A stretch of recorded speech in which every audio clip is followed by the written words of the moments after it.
হরে কৃষ্ণ। রাধে রাধে। আমি গীতার কথায় আপনাদের সুস্বাগতম। আজকে আরেকটি ভিডিওতে ভাগবতমের প্রথম স্কন্ধের তৃতীয় অধ্যায়ের 11 নম্বর শ্লোকটি পাঠ করছি। আপনারাও কিন্তু আমার সঙ্গে অবশ্যই পাঠ করবেন।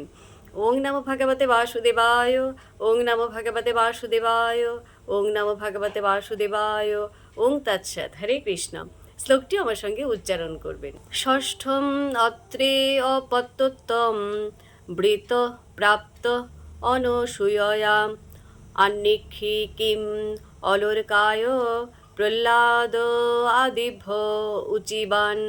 অনুবাদ: পরম পুরুষের ষষ্ঠ অবতার হচ্ছেন মহর্ষি অত্রির পুত্র ভগবান দত্তাত্রেয়। মাতা অনসূয়ার প্রার্থনায় তিনি তার গর্ভে জন্মগ্রহণ করেছিলেন। তিনি অলর্ক, প্রহ্লাদ এবং অন্য অনেককে পারমার্থিক জ্ঞান দান করেছিলেন। তো ভক্তগণ, এমনি করে প্রতিদিন একটি করে ভাগবতমের শ্লোক পাঠ করুন আর এই দুর্লভ মানব জনমকে ধন্য করুন। আর আমাকে কমেন্ট করেছেন মিঠু রয়, জয় কৃষ্ণ অধিকারী, শ্যামনারায়ণ ভক্তি, দেবপ্রিয়া, তপতি রয় চৌধুরী। সবাইকে অসংখ্য ধন্যবাদ জানাই আমাকে কমেন্ট করার জন্য। সবাই আমাকে রাধে রাধে জানিয়েছেন, আপনাদেরকেও রাধে রাধে। হরে কৃষ্ণা, হরি বল।